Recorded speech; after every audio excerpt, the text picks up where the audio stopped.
Slice of Life, home of every soul. Menjadi dewasa adalah salah satu fase hidup untuk menentukan arah mencapai tujuan. Namun, menjadi dewasa tak seindah apa yang kita bayangkan ketika masih menjadi anak-anak. Berbagai macam tekanan yang didapat mampu menciptakan ketakutan dan kecemasan akan mampukah kita menghadapi semuanya? Mengapa jalan orang lain begitu mudah? Mengapa kita tidak seperti mereka? FOMO, Fear of Missing Out. Takut apabila tidak mengikuti apa yang sedang orang lain lakukan. Takut jika tertinggal dan terabaikan. Serta takut akan kesendirian. Perasaan negatif inilah yang membawa diri ke dalam bentuk penyesalan dan rasa tidak percaya diri. Maka dari itu, pada segmen kali ini, narasumber akan diajak untuk bermain games pernah atau tidak pernah yang berkaitan tentang FOMO. Halo, selamat datang di episode Slice of Life kali ini. Hai, halo. Sebelum kita mulai berbincang, silahkan perkenalan diri dulu. Kamu dulu? Oke, aku dulu. Oke, halo semuanya. Kenalin aku Hernanda Fadil. Aku dari FISIP jurusan Ilmu Politik angkatan 2022. Yeay. Salam kenal semuanya. Salam kenal Fadil. Oke, so hello guys. Nama aku Evorti Cesarika Ashari. Aku dipanggilnya Ivo. Aku dari Ilmu Komunikasi Unsud angkatan 2021.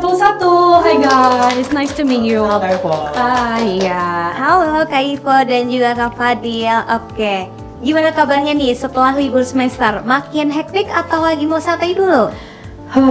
Kebetulan kalau aku mau relax dulu aja sih, mau istirahat dulu setelah mengikuti beberapa kesibukan sebelumnya. I see. Kalau aku sih udah semester 5 ya, tuntutan pekerjaan sebenarnya. Jadi aku mau relax tidak bisa relax, udah langsung harus riset ke humas. Jadi harus kuat ya. Bismillah. Oke, semangat ya. Nah, Terima di kasih. segmen ini kita akan main games nih Kak. Pernah atau nggak pernah? Jadi nanti aku akan menyebutkan pertanyaannya. Lalu untuk menjawab pertanyaan tersebut, kalian bisa angkat papan sesuai jawaban masing-masing setelah diberi aba-aba. Oke. Nah, kemudian kalian menjelaskan alasan atas jawaban tersebut. Boleh. Udah siap belum nih? Siap Siap banget. Kita langsung cus ke pertanyaan yang pertama. Oke. Pernah atau nggak pernah kalian dengar istilah FOMO?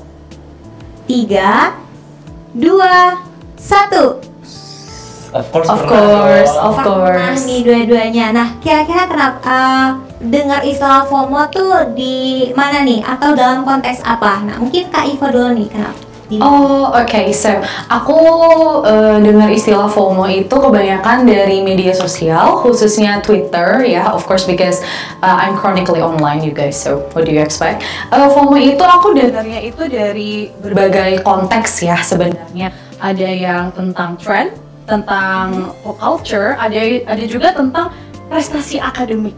Gitu loh, kayak kamu udah achieve intern di mana, kamu udah dapet IP berapa, kamu udah sibuk di mana aja sejak semester berapa. Itu tuh bener-bener kayak apa ya, bikin mahasiswa atau anak-anak muda seumuran aku, seumuran kita semua yang ada di sini ngerasa kita kurang karena orang lain udah lebih sibuk dari kita, udah mencuri start duluan dari kita, udah lebih produktif dari kita dan kita tidak seproduktif itu. So yeah, kalau Fadil gimana? Oke, kalau aku sendiri tuh sebenarnya kalau dengar kata istilah FOMO itu udah dari zaman-zaman waktu SMA ya. Cuman aku belum gitu tahu banget apa itu FOMO. Cuman emang aku mulai menyadari kata FOMO itu setelah era maba kemarin tahun 2022. Dimana itu banyak teman-teman aku yang FOMO dan kebetulan aku juga FOMO karena aku tuh baru ngeh banget kalau FOMO itu sebuah kecemasan ya dari diri kita sendiri ketika kita tidak ikut suatu kegiatan yang menyenangkan dari sekelompok orang. Misalnya kayak takut untuk ketinggalan informasi gitu ya. Jadi ya aku mulai menyadari oh ternyata ini FOMO dan ternyata aku juga merasakan apa itu FOMO. Pernah FOMO ya? Pernah, siapa sih nggak pernah FOMO? Iya sih. Betul banget, emang Gen Z sekarang tuh udah tahu banget ya tentang FOMO ini ya. Oke, kita ke next pertanyaan. Apa itu? Pernah atau nggak pernah kalian merasa FOMO karena nggak mengikuti tren? 3, 2, 1. Nah, beda nih jawabannya. Kalau dari Kak Fadil gimana nih alasannya? Sebenarnya udah aku ceritain juga sih tadi ya, kalau aku pernah FOMO, tapi kalau untuk sebuah tren sendiri, mungkin dibilang FOMO atau enggaknya aku juga kurang paham ya, karena yang aku rasain itu FOMO yang aku rasain itu lebih ke ini sih, takut ketinggalan aja kalau misalkan teman-teman yang lain itu lagi have fun di luar sana. Tapi kalau untuk sejauh ini, kalau untuk tren, kayak misalkan tanya lagi hype sih, aku belum pernah. Jadi ya jawabannya gitu sih. Oke. Kalau dari Kak Iva sendiri gimana nih? Okay, so aku bukan tipe orang yang terlalu keep up sama trend. I know some of the trends in the Gen Z, but menurut aku tuh kayak apa ya, selera aku, taste aku, style aku, dan apapun itu kegiatanku juga itu nggak terdefine sama trend, karena nggak semua hal yang sedang trending itu cocok sama selera aku, cocok sama mungkin gaya hidup aku, cocok sama kehidupan aku in general. Jadi untuk apa melakukan sesuatu yang nggak cocok sama hidup aku just for the sake of trend and everybody's doing it doesn't mean we have to do it gitu. Ya, benar. Setuju sih. Jadi beda orang pun beda perspektif ya tentang FOMO ini. Oke. Betul. Next, pernah atau nggak pernah kalian melakukan sesuatu yang memaksakan diri hanya karena FOMO, terus ujung-ujungnya kalian menyesal? 3, 2, 1. Oke, beda lagi nih. Kalau dari Kak Ivo nih, alasannya kenapa? Dulu tuh FOMO ketika aku masih maba, aku semester 1, aku follow banyak influencer kayak educational influencer, I don't want to mention the names, but mereka selalu bilang bahwa kita harus cari kesempatan di luar kampus as early as you can, build your CV as early as you can. Dan itu aku lakukan di semester 1, aku join 3 hal sekaligus di luar kampus, ya itu agak gila sebenarnya ya. Saya intern di satu startup, intern di NGO, terus abis itu join local project oleh Isaac and Unsud, dan 3 kegiatan, dan agak gila ya. Akhirnya saya udah keteteran banget, dan akhirnya jujur saya nyesel sih. Kenapa? Karena ya itu tadi, burnout akhirnya gitu loh, karena orang-orang di sekitar, orang-orang yang aku lihat di media sosial tuh pada ya udah kelihatannya produktif banget, dan aku juga pengen kayak gitu. Aku juga nggak pengen dong ketinggalan, karena aku sadar aku tuh nggak sepinter itu, aku nggak sekaya itu buat punya kehidupan yang enak. Jadi kayak aku ngerasa ya kayaknya gue harus nge-build hidup gue lebih baik dari sekarang deh, tapi ternyata gitu. Wah, ini juga pikiran ini ya, capek fiskal mental ya. Betul banget. Kalau misalkan dari Kak Fadil nih, kenapa alasannya? Karena aku tuh sebenarnya gimana ya, sebenarnya itu kalau FOMO sendiri aku cuma lebih ke perasaan aja sih, kayak kok dia ikutan sih, kok kayaknya seru sih, cuma untuk keinginan untuk ikut bergabung atau melakukan suatu hal itu aku enggak, kayak aku lebih kayak oh ya udah cukup tahu aja di awalnya gitu. Karena menurutku segala sesuatu yang menurut mereka emang itu asik dan bisa dilakukan, menurut aku tuh enggak gitu, dan kebanyakan rata-rata seperti itu. Jadi aku ngerasa oh ya udah mungkin ini emang asik untuk buat kalian aja, tapi buat aku tuh enggak. Yes. Jadi nggak terimplementasi cuma di perasaan-perasaan Ini aja cuma gitu perasaan ya. awal tahu aja gitu. I see. Next, pernah atau nggak pernah kalian ngerasa bahwa FOMO ini malah jadi hal yang positif? Oke, 3, 2, 1. Pernah nih dua-duanya nih. Nah, kalau dari Kak Fadil gimana nih alasannya? Apa tuh yang hal positif yang didapat dari FOMO?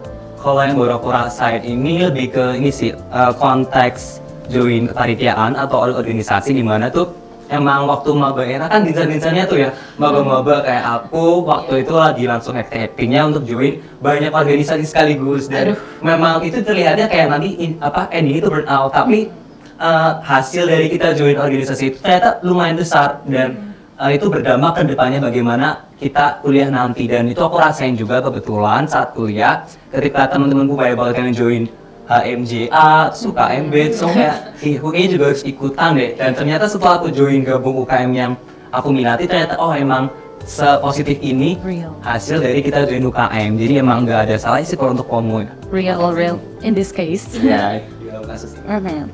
Kalau dari Kak Ivo sendiri gimana nih Kak? Oke, kalau dari aku sendiri itu terjadi di tahun 2021 akhir bulan-bulan ini sebenarnya. Anak-anak di talent management Isaac Unsur tuh mereka pada berbondong-bondong dan beramai-ramai daftar national supporting team. Itu kayak kamu jadi pengurus di Isaac Indonesia yang tingkat nasional gitu kan.